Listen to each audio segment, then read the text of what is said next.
Tom's given me the signal, so I just wanted to introduce Bradley really quickly. Bradley's with the Software Freedom Law Center. Prior to that, he was Executive Director of the Free Software Foundation for about 5 years. And he's going to be speaking with us about software as a service today. So if you please give a warm welcome to Bradley. He will be giving today's presentation.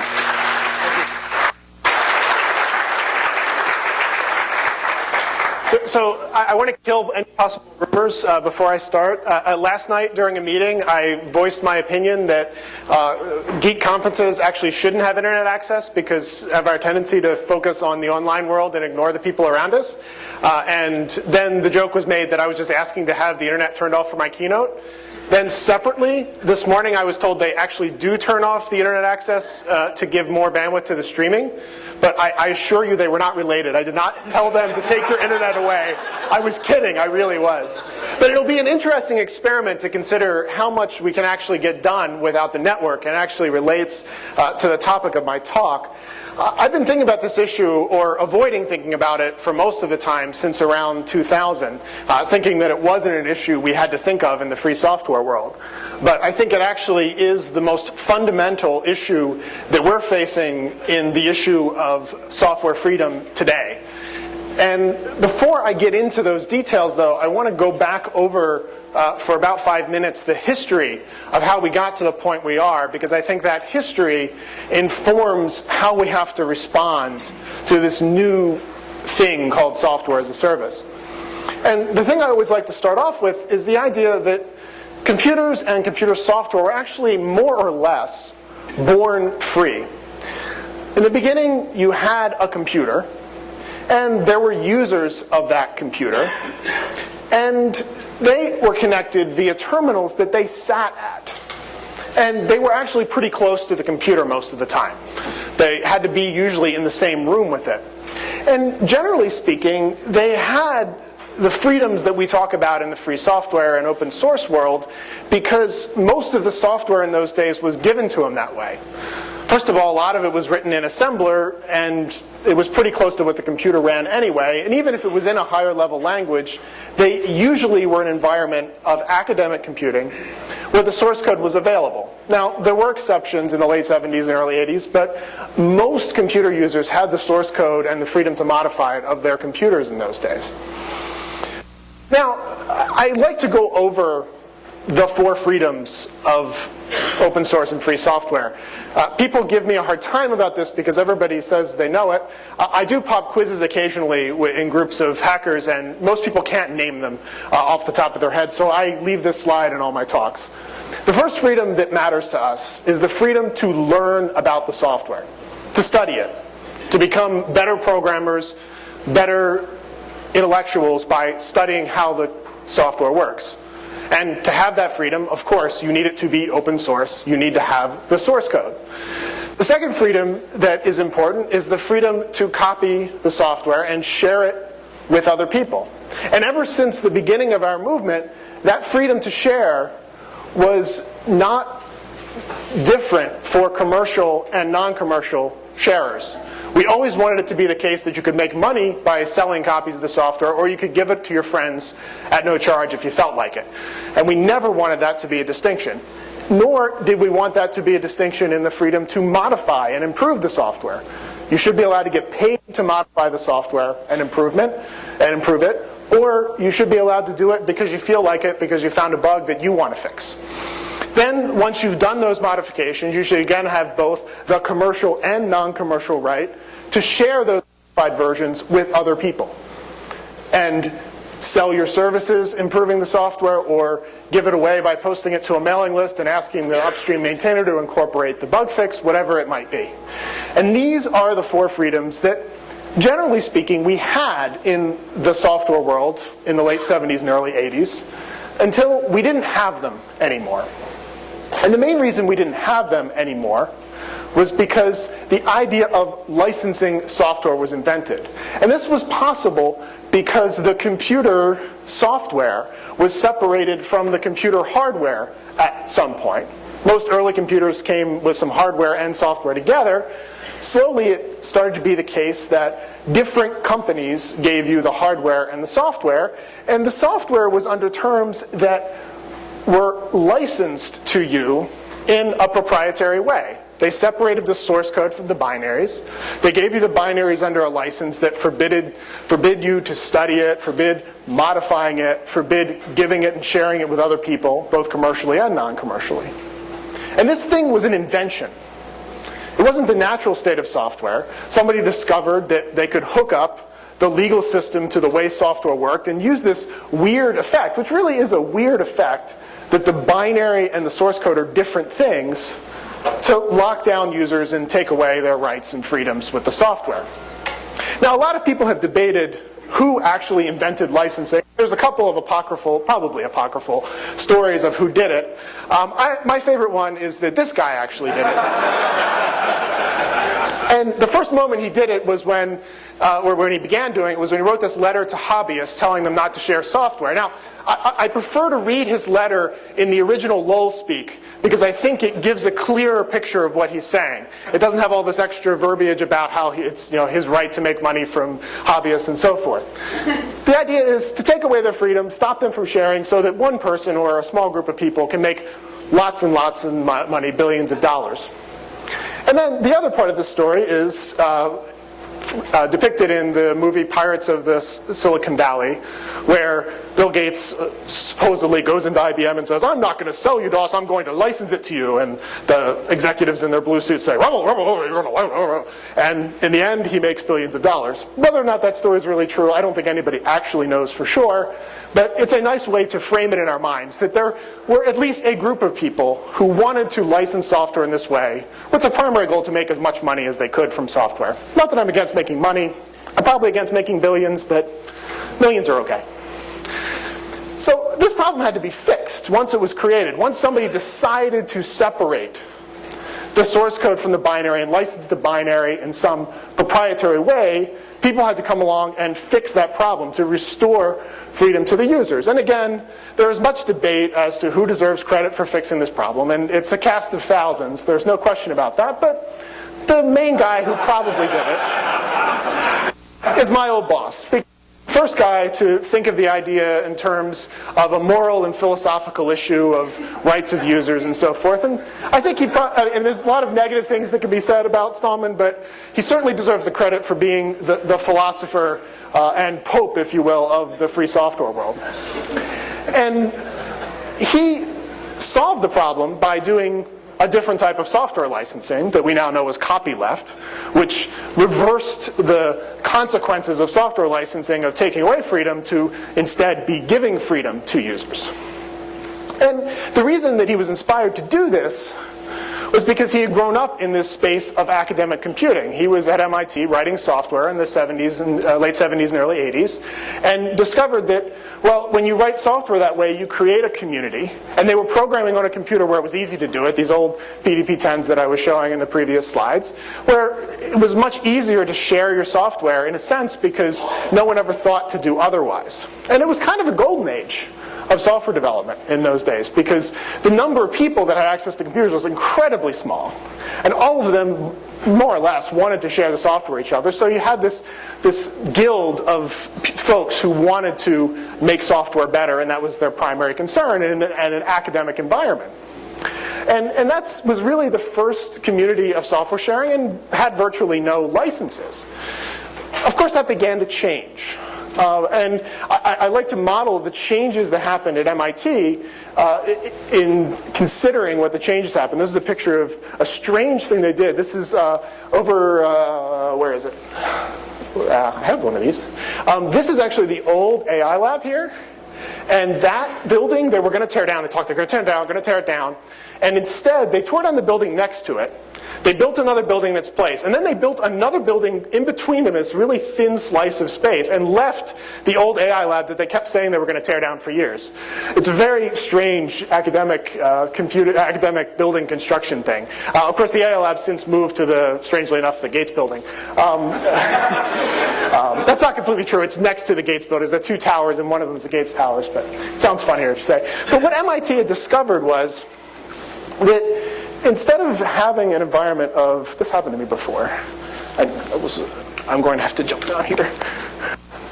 So they discovered that they could start proprietarizing the stuff that was being invented by software developers. They could patent things and create spin-offs that made a lot of money. A lot of people forget that in the history of free software, when you look at how patents threatened it, the biggest patent threat we ever faced in open source and free software was from an MIT patent. The RSA patent set back cryptography in the open source and free software world more than any other thing ever did. And that was an academic patent. And it was licensed to a company because MIT wanted to make money. And they said, well, let's do that. Instead of sharing technology, which is what universities are supposed to do, let's spin off companies and make money with patents and with copyrights and with anything else that any of our professors or students invent. We'll spin it off and proprietarize. And so, meanwhile, in the same buildings, more or less, there's this thing going on, the GNU project, which, in my view, I don't think it's an exaggeration to say it changed the world. Now, the GNU project's often been criticized for taking too much credit, and it is indeed a cast of thousands and thousands of people who have improved free software. And that movement that starts there and spreads out everywhere in an incredibly diverse environment really does give people freedom again on their individual computers. I think we're actually there now. There's virtually no reason that people don't have to choose non-freedom on their own computer these days. There's a couple of small areas. There's wireless device drivers, some of which are still proprietary, and various little background annoyances that we have to fix yet. But if you want to do what most people want to do with a computer, which is using a web browser and editing documents and those sort of things, we have all the solutions people need in the free software world today. We've essentially solved the problem of freedom on the individual computer. And as it turns out, the other movement that was going on all during this time, the advent of the internet and the general access to the internet that's happened over the last 20 years, didn't actually have any real negative impact on our ability to deliver this freedom to users. And that's because the internet was based originally around this idea of client-server computing, which is what most, at least those of us who are older, learned in school as the way you do computing on a network. You have a client and you have a server. And when you consider what happens to the freedom of users against those four freedoms in a client-server environment, it basically works out okay with the way we've done free software traditionally. And I want to go through an example of why the traditional client-server model just basically has all the freedom implications work out okay by using the basically first internet application that was useful, the email system. So the email system is designed as a client-server environment. You have servers called mail transport agents, MTAs, and you have clients called mail user agents, MUAs. The MTAs run on a server, and if you run a mail server yourself, you have a choice of freedom. In fact, there are a number of open source and free software MTAs you can choose from. I listed a couple there. And if you really like the proprietary world, there is a leading proprietary one that you can pick if you want, which many people do. But the fortunate thing is you make that individual choice, and then there's these things called RFCs that define how mail servers have to interoperate with each other. And even if they want to proprietarize in the Microsoft space or any of the proprietary space, they pretty much have to obey the RFCs if they want to talk to anybody. Now they do add-on things, and there are lots of things in Exchange that we don't have yet in the free software world. But another thing our community has been really good at is reverse engineering protocols that are implemented in proprietary software and re-implementing them in free software. The Open Change guys are doing this very well right now for Exchange, but the better and fully successful example are the Samba guys, who did it for the internet file system stuff that Microsoft did, and we have a free software implementation that's actually better than Microsoft's. So even when there are things extra, the RFCs, we've always found a way in the client-server environment to make sure that if users wanted to choose freedom, they could choose freedom. So the problem was basically solved on the server side. Over on the client side, it was solved too. There are an incredible number of mail clients you can choose from, mainly because every free software developer at some point in their career is apparently required to write a mail client. and most of them have. So you have this whole plethora of choices. If you want to read email on your own computer, you pick some mail client. If you really love Microsoft that much, you can use Outlook. And so that's there, and you make the decision for your own computer. And when you need to interoperate with the server, you just obey the RFC. You tell the server, take this email message and deliver it. Once it's out of your hands, it's really not your computing anymore. You ask somebody else to do some computing for you. They chose, with their own freedom principles, whether they wanted to use a free software mail server or a non-free mail server. They passed it along to the next person who independently was allowed to make that decision. So it's just people talking to each other. So the decision whether or not to use free software at each step doesn't impact the other people that much or at all at the other steps. So we basically have freedom on the client side, and everybody's making the choices who ought to be making the choices. So server admins get to decide whether they run a free software MTA or not. Individual users get to decide whether they run a free mail client or not. And everything's as it should be. Now, I used to say this is beginning to change. I think it basically has changed. And I'm not picking on Google on purpose. It's only because they have the most popular example of a proprietary delivery thing. And I'm going to talk about their example in a minute. And the reason it changed is because it got to the point where you could use the browser as an application delivery platform. Now, a lot of us didn't like this idea. I was against it for many years.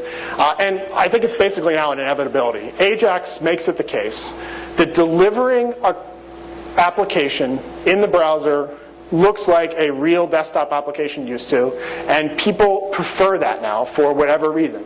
So it's something we have to live with. But it adds this question of whose computing is getting done where. When you're in this AJAX environment where some of the code is in JavaScript in your browser, and some of the code's running on the server through some sort of rich API that interacts very tightly with the JavaScript, the line that was once bright of my computing is here and his computing is there gets blurred. Because no longer, when you're using a mail client, for example, are you living in your mail client and shipping data off to a server, which you don't really care how it does its job. You are intimately interacting with the code on that server. Some of the code you have locally, and some of it's living on the server. Now this has been dubbed, like most buzzwords, it suddenly became the thing we said, and everybody acted like it's the thing we've been saying for 20 years, when it was like 6 months ago, everybody started saying, well, we're doing computing in the cloud. Well, the cloud is a nebulous thing, which is why it's actually, even though it's a buzzword, it's a good buzzword, because it is nebulous where the computing is getting done, and whose computing is getting done where. And I feel that this is this place where we start to break down the structure we created to give users freedom. When we said, well, let's nebulously put our applications in the cloud, and this is where I have to pick on Google a little bit, as I mentioned I would. What's happened with email is a really interesting example, because email is sort of the most basic internet application that we use. And every time I talk to somebody, I hear that they're excitedly switched to Gmail now. Well, why are they switching to Gmail? Well, it's because they want the experience of the Gmail application. They've basically turned their computer into a thin client and said, I don't actually want to run a mail client on my computer anymore. I want Google to run my mail client for me, and I just want to have a window into it. And ironically, it's repeating the history of the whole free software confusion, right? We already have free as in freedom versus free as in price confused with this. Well, yes, Gmail is free as in price. The ads are paying for it, and you don't have to pay anything if you want to use Gmail. But you've decided not to use free software anymore, because you're using what is a proprietary application. It doesn't feel like you've given up free software, because your browser is probably Firefox and it's free software. But the application that you depend on and care about is non-free. Now, you can use Gmail as a glorified MTA, right? You can treat it as just IMAP or POP and pull your email down and use your mail client. But that's not why people pick it, because there's so many services that will give you that. Gmail is special to people because they have this rich application they can use that's a proprietary application. And just reading the mail RFCs is not enough. That'll get you your mail out of Gmail, which they do a good job. If you want to get all your mail out and leave Gmail, you can. But you lose the application, you lose the connections and special features you have in talking to other people who have chosen Gmail. So you create this proprietary lock-in again. The same thing that we've been fighting against in the operating space for all these years. We're back to proprietary lock-in. Now, this is the first thing that came into my mind, actually, when I heard the word cloud. This is from an ad from a drug company that I won't name the exact drug company. But this is the exact thing I thought about when somebody said, oh, I'm computing in the cloud. I saw this user down there in this cloud that's just hanging over their head. And the reason it's hanging over their head, in my view, is this poor little user is down here, and I guess he could be happy. He's got Firefox, right? He's got a free software program. But the stuff he cares about, I'm fighting with the light there. The stuff he cares about's up there. Those are his applications. Those are the things this little guy wants to do. And they're all actually proprietary. So, I mean, I picked on Google at first, but it's lots of different applications that are proprietary in the cloud. And we've gotten comfortable with it. I first ran into this with SourceForge in 2001. I've been saying for 8 years it's the most ironic thing that the most popular hosting site for open source and free software is a proprietary hosting site. Because in 2001, SourceForge, which had been free software, went proprietary. And there are various forks out there that have flourished, but the main SourceForge site is still a proprietary site. And it's really troubling. Now, the old guard, or at least Stallman, maybe he's not the entire old guard, has dismissed this problem. In fact, I dismissed it for many years for a variety of reasons I'm going to talk about in a minute. And I heard this quote, and it upset a lot of people who work on this freedom of network services issue with me because they felt like it was Stallman, sort of throwing us aside. When I heard it as actually a challenge to the next generation. Stallman is is where I got the title of my talk from. He is a network Luddite. His life will never be negatively impacted by software as a service because the only internet application he uses is email, and he downloads it all to his own computer, answers it, and sends it all back out. And he's not really a regular internet user. But most of us in the generation behind him are. And it's up to us to face this challenge and figure out what to do with regard to free software in the cloud. So I want to explain a little bit what the challenge is that we're facing. And the first thing that I want to point out, because this is the thing that took me the longest to figure out, this is not just the classic question of code and licensing. We solved the last software freedom threat of proprietary operating systems by saying, we'll get hackers together, we'll write lots of code, we'll license it in a way that respects freedom, and then we'll be good. And that worked, because that particular problem was a lot simpler than this one. So that's all we had to do. And now this issue is a component of the answer here. We still need code, and we still need to license it properly. But that alone is not going to answer this challenge of cloud computing. Because, is John O'Bacon here? No, he didn't make it to this one. As Jono would say, the thing that happens in to use one of his phrases, the thing that happens in the cloud is your community is communitized for community operations. So you've got lots of people using things like Facebook or Twitter or any of these applications, and what matters to them somewhat more than the code is the community that's built around that code base and the people who are talking to each other. So it's not just whether or not you have the source code. For example, if I get the source code to Twitter, I could set up my own Twitter and have my own little site with my own microblogs and try to convince people to come follow me on my site rather than Twitter, and maybe they would come or maybe they wouldn't. But I wouldn't actually be able to transport my community because they wouldn't want to leave because they're following other people. The reason I jumped to this example is because there actually is a free software, freedom-respecting service called Identica, which works much like Twitter. And I run into this problem in my own life. So I'm on Identica, of course, and I microblog there. And Identica, being a free service that wants to federate with other services and allow people to share their data, allows me to push all my microblogs to Twitter. My wife is on Twitter. She sees everything I say and everything I microblog about, but because she's on Twitter, they don't provide a way for her to send her microblogs back to me. The upshot is that my wife hears everything I say and I hear nothing that she says.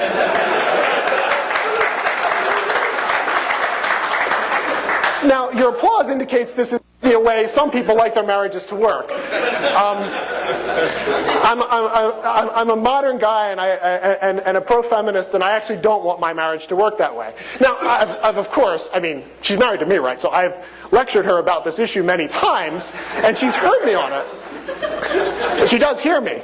But she follows Stephen Fry and a number of other people who are on Twitter, and even though Stephen Fry sort of experimented with Identica, he's not jumping over. And he was very quick to notice that this one-way effect, because Twitter's not willing to push to Identica, he's sort of in this nebulous thing if he doesn't want to leave Twitter, because that's where Rowan Atkinson and all these other people he's interested in listening to are.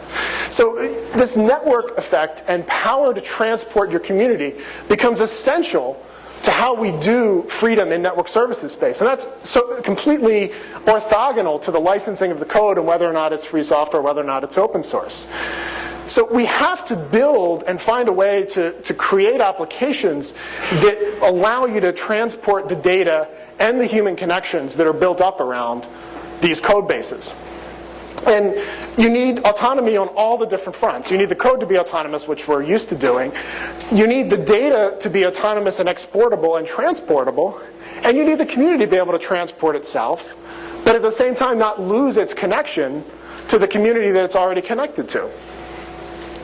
Now, this is a huge problem in front of us, and we've got to figure out how to build the infrastructure of software that actually respects these community freedoms in the right way, and find a way to empower the users. Now, the first thing we have to do is give them all the code to the software that's running. That's basically a prerequisite. That's we know already. If you want to give people freedom, you got to give them the source code to the application. But then we have to figure out what we have to do after that. And we have to find a way to get these user communities to be able to transplant and allow them to reclaim their data. The services are going to have to be federated. You're going to have to be able to set up a service that has rich APIs back to other versions of the service running on other computers so that everybody looks like they're on the same network, looks like they're in the same space, but in fact their data is being stored in different places, and they have the right to cut off if they want to. They have the right to rejoin later if they want to. Now, the problem with this is, I mean, maybe it's not tough for you guys, but for a guy who went to school when client-server was what they taught you, this is really tough programming. It's really tough problems to wrap your brain around of how to hook all these services up in ways that understand when services are down and when they're not, and how you get the data from one place to another. Microblogging is a good example to get started with because it's small amounts of data. And that's why I really encourage you to look at the one guy who's really put a lot of time into this question, which is Evan, who started Identica, which is the service I've been talking about, and his code base is called Laconica. And he's actually thought really hard about this question and tried to make a microblogging service that respects users' freedoms. And he's continuing to do a really good job. And I'm on there if you want to follow me, so definitely check that out. Another guy who's given some thought to this is a guy named Jesse Vincent. He's best known for Request Tracker, or RT, and he's written a database system called Prophet, which he's designed to make it a truly movable database, so that when you get the database running on one system and somebody becomes a client of it, they get a whole copy of the database if they want it. And he's even got it set up so that you can take the database on SneakerNet to another computer and put your web service back up on the other computer, which is great for places like China, where the chances of your web service being shut down is very high, and the need to move it on a USB key is probably pretty high as well. And I encourage everybody to start thinking about this problem, because it needs new ideas and new programmers who want to try and make applications that respect users' freedoms in this way. Now, I've mentioned a couple times that making the code free is important. And this is actually the reason why I spent like 5 years after first being introduced to this problem and completely ignoring it. Because it was pointed out to the FSF back when I worked there in 2001 by a guy named Henry Poole, who's actually subsequently been added to the board of the Free Software Foundation, that when you take GPL code and make a network service out of it, you get a basic BSD license effect. And the reason this is because the GPL is based around the issue of distribution. So the requirements to give users source code kick in under the GPL when you distribute a copy to someone. Well, in the network services space, other than the thin amount of JavaScript they get delivered, they don't get delivered most of the application. So you effectively license your code BSD when it's a network service and you GPL it, because you have the option to give the user the source code, but not the requirement under GPL. Now, I'm not opposed to the BSD license by any means, and it's a reasonable way to license code. So it's not that I'm terrified by this or upset by this, but there is a reason copyleft was designed to make a legal requirement that you give the source code to users so that people would be required to do so and not do so just voluntarily, which is, of course, great when they do. So in 2001, we actually solved this problem. We made a fork of the GPL, and I came up with this idea of a program that prints its own. Well, I didn't come up with the idea of a program that prints its own source code. But thinking about a program that prints its own source code, I said, well, how can we use that idea to have a copyright hook into requiring freedom for users? The idea I had was, well, okay, let's say that if you modify the software, and the software has a feature whereby the source code is given to the user automatically, you are not permitted, upon subsequent modification, to remove that feature.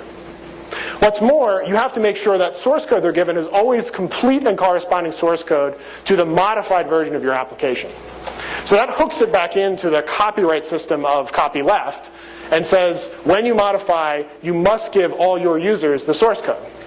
Now, I agree that this is a stricter copyleft than GPL. It's why it's a separate license. So it may or may not be the right one for you. But it does extend this idea of copyleft into the network services world in the right way.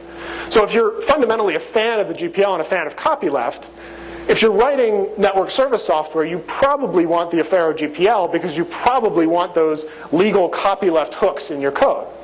Now, that's not to say it's the only way to get this done. This does handle that code issue well, but there's also something you can do voluntarily. As I said, if network services make the GPL the BSD of network services, you can still make your code free when it's BSD because you want to help users. So if you are using GPL software, not AGPL software today, to build network services, why not just choose as a good citizen to give the source code of the application to your users? When you build a website, why not decide that you want to give the source code to the users? You're allowed to do that. It's not prohibited by the licenses. It's just not required by most of them. So I encourage you to think of that when you're writing these kinds of applications. And also, to just begin to do the right thing for that complicated problem I was talking about, at least make sure that the data, when it can be exported for the user, is in a community chunk rather than individuals. So if you have, say, a social networking site, make sure that someone can get the data, not just that they put in, but of all their connections to their friends.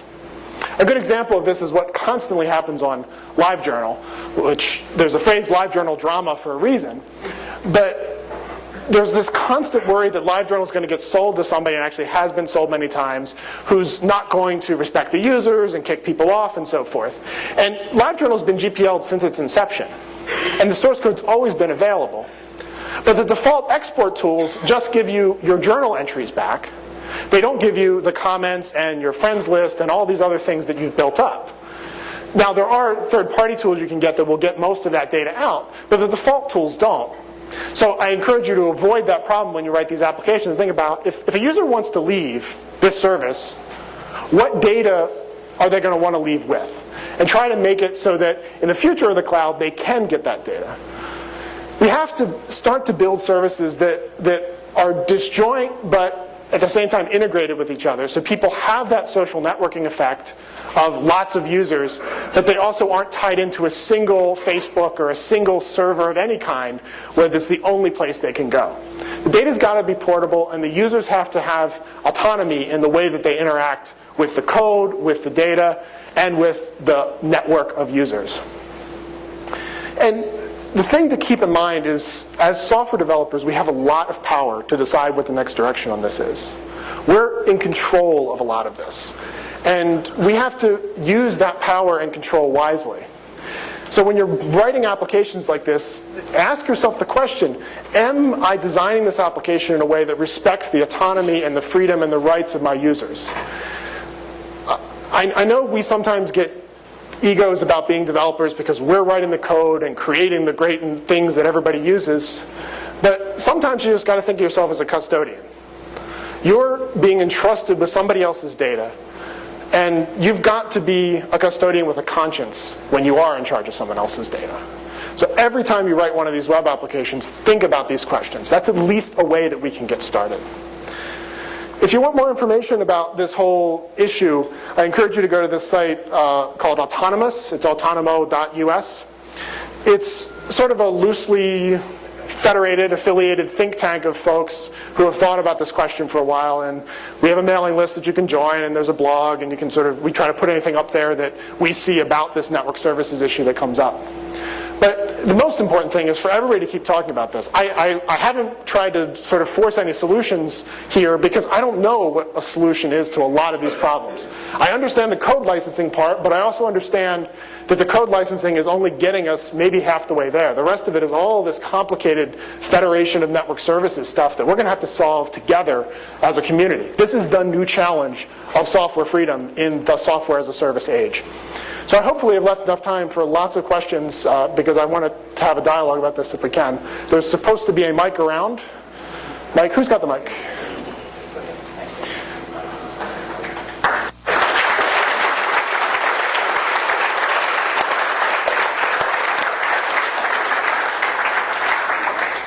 Hey, Don. Hey, Bradley. So,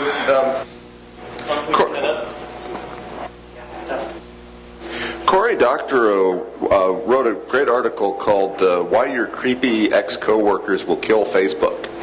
And it's been the trend over generations of this, of online communities, that theglobe.com, AOL, MySpace, Orkut, it's kind of like a cool bar. People show up and they use it for a while, and then it gets unpopular and people move on to something else. Why do we want to preserve something that the users are showing they want to be ephemeral, that they want to use it for a little while and move on? I don't think I'm necessarily arguing that we want to preserve it. I agree with you that's the trend. And I think it's actually good because it means that people are dropping these proprietary things quickly.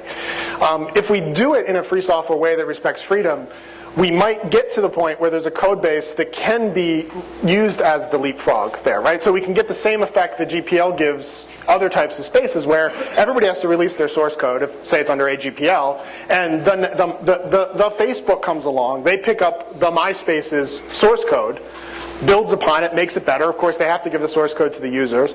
They roll it out, and everybody jumps. And of course, because it was from the same code base, hopefully the import and move is easier than typing it all in again and rebuilding your community network. So I think we actually have an answer to that problem of, well, can we bring all our stuff over? You know, can we pick up everything we had at the old bar and bring it to the new bar? Well, yes, you can if you have that kind of federated service model and an ability to export and import data in a really rich way.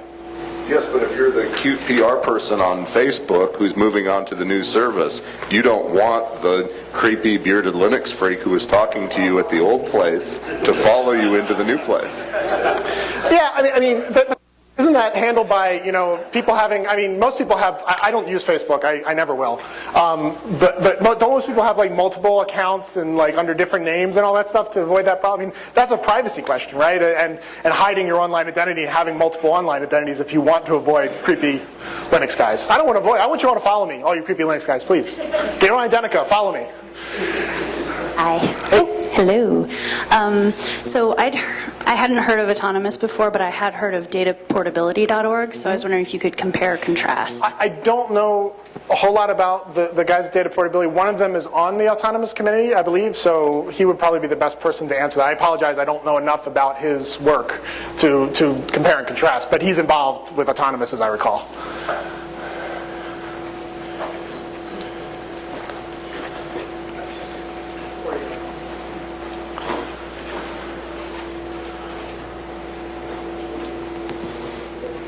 Hi, Bradley.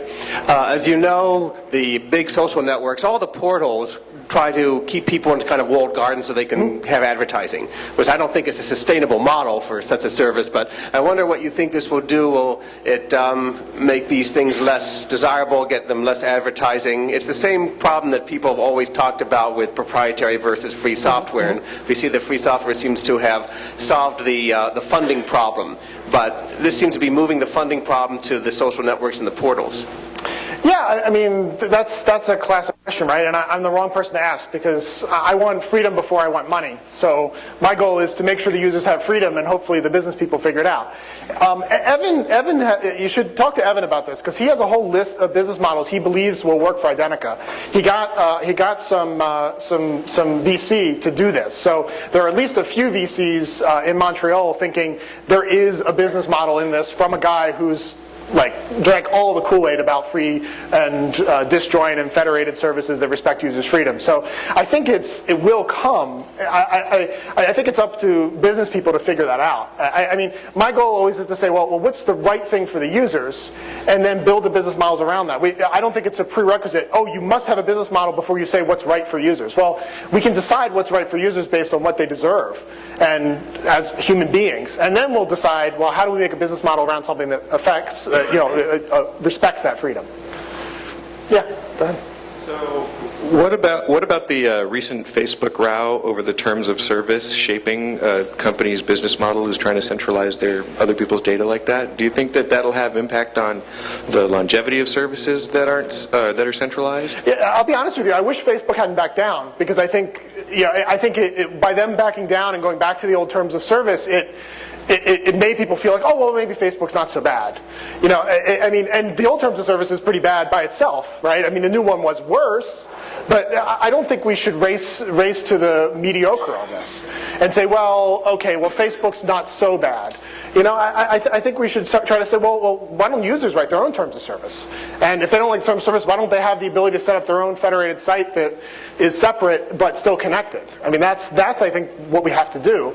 And stop saying, well, let companies decide what the terms of service ought to be, and beg them to please don't make them worse. I mean, that's the situation we're in right now, and a lot of it's because they were first to market or whatever, but that's a problem we know, right? The proprietary software in some way was first to market, and Linux-based systems had spent years catching up.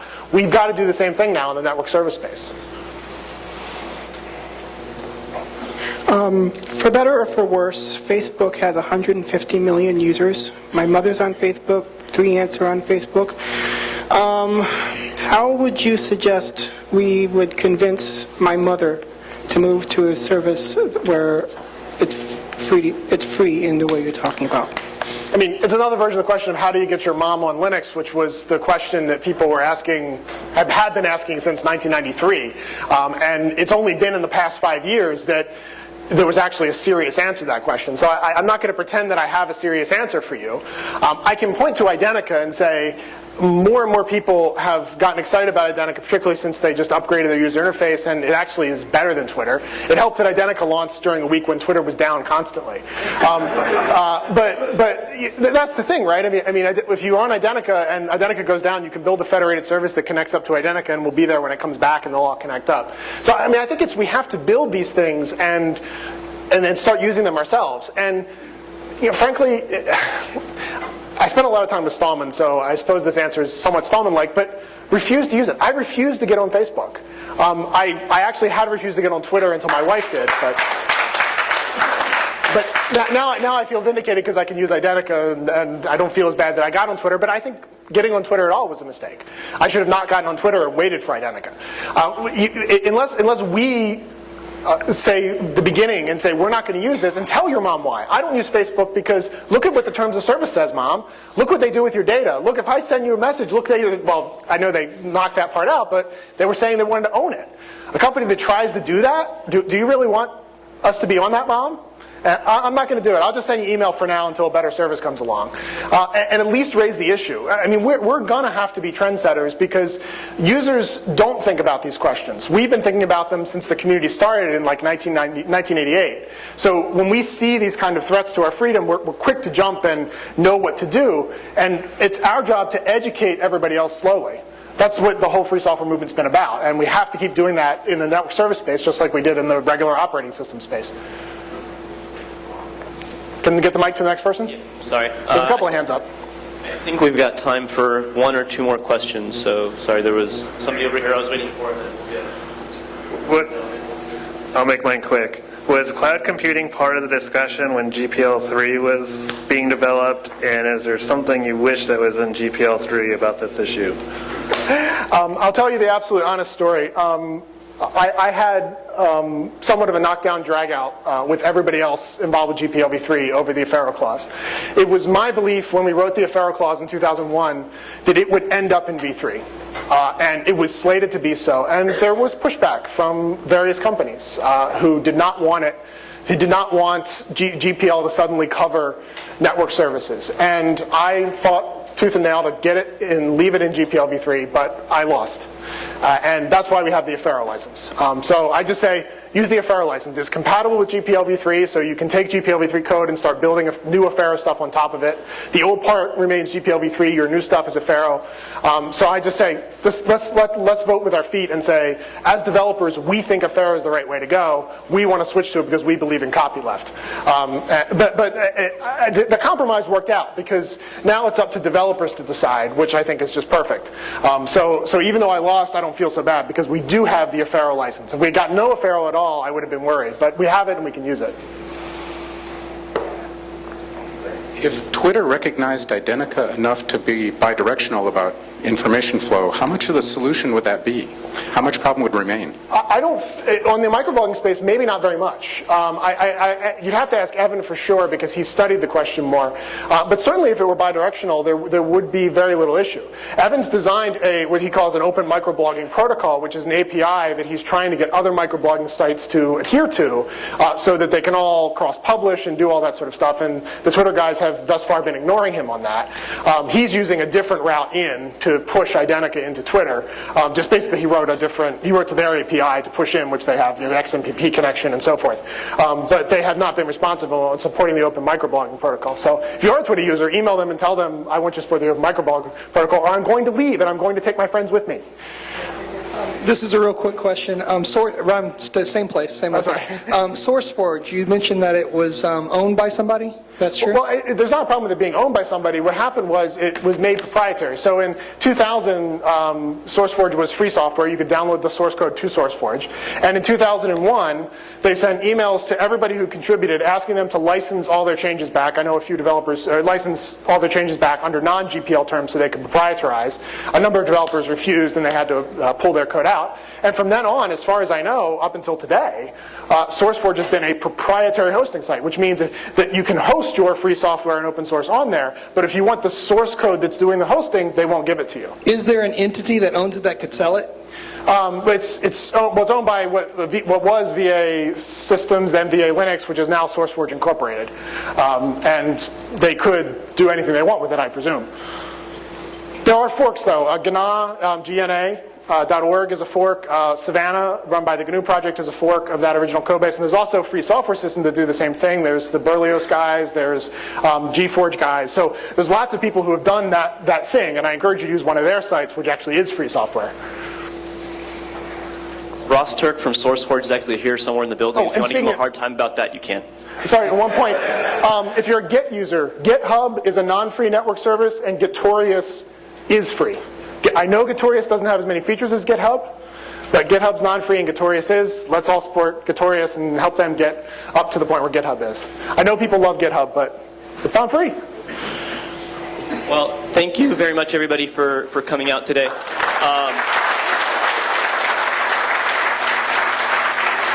And thank you again to Bradley for speaking today.